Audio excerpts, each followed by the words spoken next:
Hello दोस्तों। आप सभी लोगों का बहुत बहुत स्वागत है उत्तर पाठशाला में। आई होप आप सभी लोग घर पर होंगे, सुरक्षित होंगे। तो आज है 6 जुलाई और आज हम डिस्कस करने वाले हैं 6 जुलाई से रिलेटेड सभी इंपॉर्टेंट करंट अफेयर्स के बारे में। तो आप यह वीडियो बहुत ध्यान से देखिएगा। लास्ट में मैं आपसे एक क्वेश्चन भी पूछूंगा जिसका आंसर आपको हमारे कॉमेंट बॉक्स में देना होगा। तो चलिए शुरू करते हैं 6 जुलाई की कुछ इतिहास की महत्वपूर्ण घटनाओं के साथ। 6 जुलाई सन 1885 को महान वैज्ञानिक लुई पाश्चर ने रेबीज रोधी टीके का पहली बार इस्तेमाल किया था। और 6 जुलाई 1892 को दादा भाई नौरोजी को ब्रिटेन की संसद में चुने जाने वाले प्रथम अश्वेत और भारतीय बने थे। 1935 में आज ही के दिन तिब्बत समुदाय के 14वें और वर्तमान गुरु दलाई लामा तेंजिन ग्यात्सो का जन्म हुआ था। और आज ही के दिन सन 1964 में मलावी, पूर्व में जिसे न्याशालैंड कहा जाता था, को ब्रिटेन से आजादी मिली थी। और 6 जुलाई 2006 को नाथुला पास को 44 साल बाद खोला गया था। तो ये थी कुछ 6 जुलाई से रिलेटेड इतिहास की महत्वपूर्ण घटनाएं। अब शुरू करते हैं आज के करंट अफेयर्स। हमारा पहला क्वेश्चन है, किसके द्वारा आत्मनिर्भर भारत ऐप को लॉन्च किया गया है? इसका सही उत्तर है नरेंद्र मोदी। तो जी हाँ दोस्तों, भारत के प्रधानमंत्री नरेंद्र मोदी जी द्वारा आत्मनिर्भर भारत ऐप को लॉन्च किया गया है। प्रधानमंत्री नरेंद्र मोदी ने सर्वोत्तम भारतीय ऐप की पहचान करने के लिए आत्मनिर्भर भारत नवाचार प्रतिस्पर्धा की घोषणा की है। यह ऐप पहले से इस्तेमाल में होना चाहिए और इसमें विश्व स्तर का ऐप बनने की क्षमता होनी चाहिए। प्रधानमंत्री नरेंद्र मोदी ने प्रौद्योगिकी समुदाय से आत्मनिर्भर भारत ऐप में प्रतिस्पर्धा करने के लिए अपील की। यह प्रतिस्पर्धा मौजूदा ऐप को बढ़ावा देने और नए ऐप विकसित करने के लिए होगी। श्री मोदी ने लिंक्डइन पर अपने पोस्ट में लिखा कि e learning, work from home, gaming, business, मनोरंजन, कार्यालय कार्य और सोशल नेटवर्किंग के मौजूदा ऐप को बढ़ावा देने तथा नए ऐप विकसित करने के लिए सरकार पूरा सहयोग करेगी। तो जो भारत के सर्वोत्तम ऐप होंगे उनकी पहचान करने के लिए प्रधानमंत्री नरेंद्र मोदी ने किसकी शुरुआत की है? आत्मनिर्भर भारत नवाचार प्रतिस्पर्धा। हमारा नेक्स्ट क्वेश्चन है, निम्न में से किसके चीनी आयात हेतु सरकार से अनुमति लेना आवश्यक कर दिया गया है? तो इसका सही उत्तर है बिजली उपकरण। तो जी हाँ दोस्तों, चीन से बिजली उपकरण के सामान लेने पर सरकार से अनुमति लेना आवश्यक कर दिया गया है। केंद्रीय विद्युत मंत्री आर के सिंह ने कहा कि सरकार की अनुमति के बिना भारत चीन से बिजली उपकरणों के आयात की अनुमति नहीं देगा। उन्होंने कहा कि आयात की इन चीजों का ट्रोजन के रूप में इस्तेमाल किया जा सकता है, जिससे देश में पावर ग्रिड बंद होने का संकट पैदा हो सकता है। राज्यों के बिजली मंत्रियों के वर्चुअल सम्मेलन में श्री सिंह ने कहा कि चीन या किसी अन्य देश से बिजली संबंधी उपकरणों और कलपुर्जों के आयात के लिए सरकार की अनुमति आवश्यक होगी।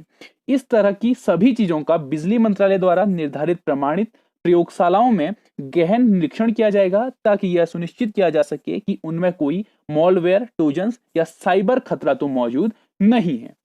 हमारा नेक्स्ट क्वेश्चन है, दुनिया का सबसे बड़ा कोविड केयर सेंटर कहां बना है? तो इसका सही उत्तर है दिल्ली में। तो जी हां दोस्तों, दुनिया का सबसे बड़ा कोविड केयर सेंटर दिल्ली में बना है। दिल्ली के छतरपुर में दुनिया का सबसे बड़ा कोविड केयर सेंटर बनकर तैयार हुआ है, जिसका नाम सरदार वल्लभ भाई पटेल कोविड अस्पताल रखा गया है। क्या रखा गया है? सरदार वल्लभ भाई पटेल कोविड अस्पताल। गृह मंत्री अमित शाह और रक्षा मंत्री राजनाथ सिंह ने इस केंद्र का दौरा किया और यह 250 आईसीयू और 1000 बेड का अस्पताल है। रक्षा मंत्री राजनाथ सिंह के नेतृत्व में डीआरडीओ और टाटा सन्स ने इसको रिकॉर्ड समय 12 दिन में बनाया है। तो यह अस्पताल कितने दिन में बना है? सिर्फ और सिर्फ 12 दिन में बन गया है। यह बिना लक्षण वाले उन संक्रमित लोगों के उपचार केंद्र हैं जिनके घर पर अलग रहने की व्यवस्था नहीं है। इस केंद्र के संचालन के लिए नोडल एजेंसी भारत तिब्बत सीमा पुलिस आईटीबीपी होगी, जबकि दिल्ली सरकार प्रशासनिक मदद दे रही है। वहीं राधा स्वामी सत्संग व्यास के स्वयं सेवक केंद्र के संचालन में सहायता देंगे। अब सबसे बड़ा कोविड केयर सेंटर कहां बना है? नई दिल्ली में। तो ये रहा मैप में दिल्ली। दिल्ली एक केंद्र शासित प्रदेश है और वहां की कैपिटल क्या है? नई दिल्ली है। और वहां के चीफ मिनिस्टर कौन है? अरविंद केजरीवाल। कौन है? अरविंद केजरीवाल। और वहां के लेफ्टिनेंट गवर्नर कौन है? अनिल बैजल। कौन है? अनिल बैजल। हमारा नेक्स्ट क्वेश्चन है, हाल ही में किस देश के प्रधानमंत्री ने इस्तीफा दिया है? तो इसका सही उत्तर है फ्रांस के प्रधानमंत्री ने। तो जी हां दोस्तों, हाल ही में फ्रांस के प्रधानमंत्री ने अपने पद से इस्तीफा दे दिया है। फ्रांस के प्रधानमंत्री एडवर्ड फिलिप ने अपने पद से इस्तीफा दे दिया है। तो ये हैं एडवर्ड फिलिप।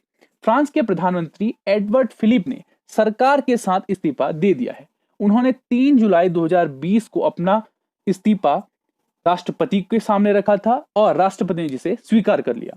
मैक्रोन के बाद नए प्रधानमंत्री के रूप में वरिष्ठ फ्रांसीसी अधिकारी जीन कैस्टेक्स को नामित किया गया है, जो फ्रांस को सख्त राष्ट्रव्यापी लॉकडाउन से बाहर करने की रणनीति के लिए प्रमुख रूप से जाने जाते हैं। तो अब नए प्रधानमंत्री कौन बने हैं? Gene Castex. अब एडवर्ड फिलिप फ्रांस के थे, तो ये है मैप में फ्रांस। फ्रांस एक यूरोपीय कंट्री है। ये जो डार्क ग्रीन कलर का जो मैप है वो फ्रांस का है।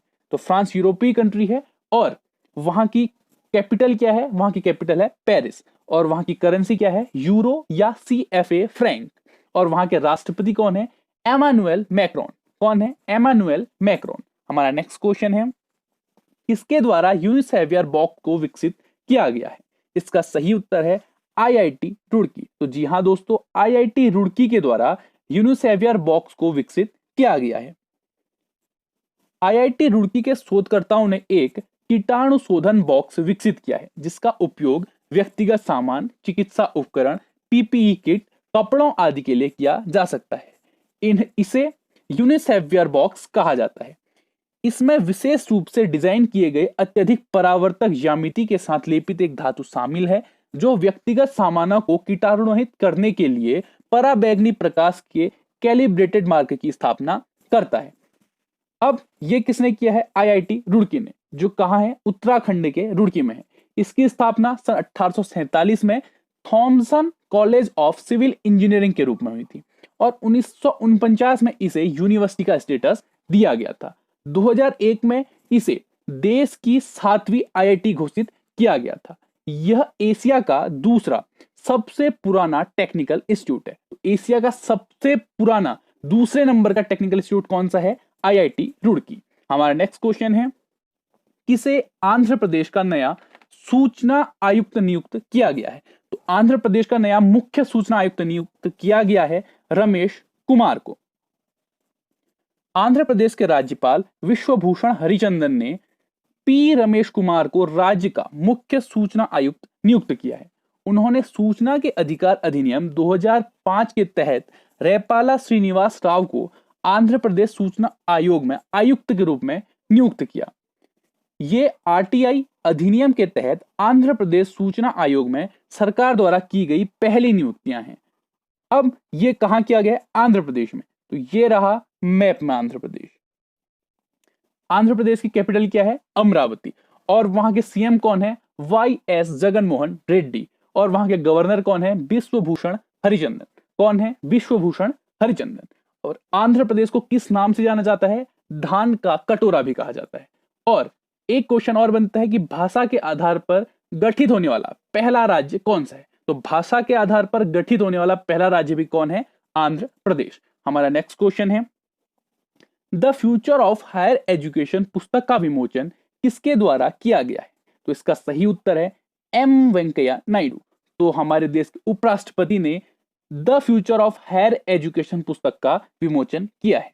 ये हैं M वेंकैया नायडू। तो भारत के उपराष्ट्रपति वेंकैया नायडू ने future of higher education 9 mega trends पर एक पुस्तक विमोचित की है। ये पुस्तक CV पट्टाभी द्वारा लिखी गई है। यह भारत भर के लगभग 5000 शिक्षकों के सर्वेक्षण पर आधारित है, जो ICT अकादमी के sky caps digital knowledge series का हिस्सा थे। पुस्तक को ICT अकादमी, भारत सरकार और राज्य सरकारों की एक पहल द्वारा लाया गया था। हमारा नेक्स्ट क्वेश्चन है, हाल ही में अंतरराष्ट्रीय सहकारिता दिवस कब मनाया गया है? इसका सही उत्तर है 4 जुलाई। तो जी हां दोस्तों, हाल में 4 जुलाई को अंतरराष्ट्रीय सहकारिता दिवस मनाया गया है। अंतरराष्ट्रीय सहकारिता दिवस सहकारी आंदोलन का एक वार्षिक उत्सव है, जो जुलाई के पहले शनिवार को होता है। तो जुलाई का जो भी पहला शनिवार होगा, उस दिन को क्या मनाया जाएगा? अंतरराष्ट्रीय सहकारिता दिवस। यह वर्ष 2020 में 4 जुलाई को पड़ रहा था, जिस कारण 4 जुलाई को अंतरराष्ट्रीय सहकारिता दिवस मनाया गया। वर्ष 2020 की थीम है कोऑपरेटिव्स फॉर क्लाइमेट एक्शन। क्या है? Cooperatives for climate action. इस दिन का महत्व सहकारी समितियों और समाज और दुनिया में उनके योगदान के बारे में जनता में जागरूकता लाना है। हमारी पिछली वीडियो का क्वेश्चन था एक्सेलरेट विज्ञान योजना किसके द्वारा शुरू की गई है? तो इसका सही उत्तर है SERB, सर्ब के द्वारा एक्सेलरेट विज्ञान योजना शुरू की गई है। इसका सही उत्तर देने वाले हैं नेहा आर्या, ज्योति भट्ट, पूजा जोरा, साक्षी आर्या और दीपक सिंह। ज्योति भट्ट ने अपना आंसर बहुत डिटेल में लिखा है। उन्होंने लिखा है कि सर्ब का full form the science and engineering research board है। इसका हेडक्वार्टर नई दिल्ली में है और इसके चेयरमैन कौन है? प्रोफेसर आशुतोष शर्मा। सर्ब के द्वारा एक्सीलरेट विज्ञान योजना की शुरुआत की गई है और बोर्ड की अध्यक्षता विज्ञान और प्रौद्योगिकी विभाग में भारत सरकार के सचिव द्वारा की जाती है। अब बात करते हैं हमारे आज के वीडियो के क्वेश्चन की। हमारी आज की वीडियो का क्वेश्चन है विश्व प्रसिद्ध श्रावणी मेला कहां आयोजित किया जाता है? आपके ऑप्शन है केदारनाथ, वाराणसी, देवघर या प्रयागराज। आपको अपना आंसर हमारे कमेंट बॉक्स में कमेंट करना है।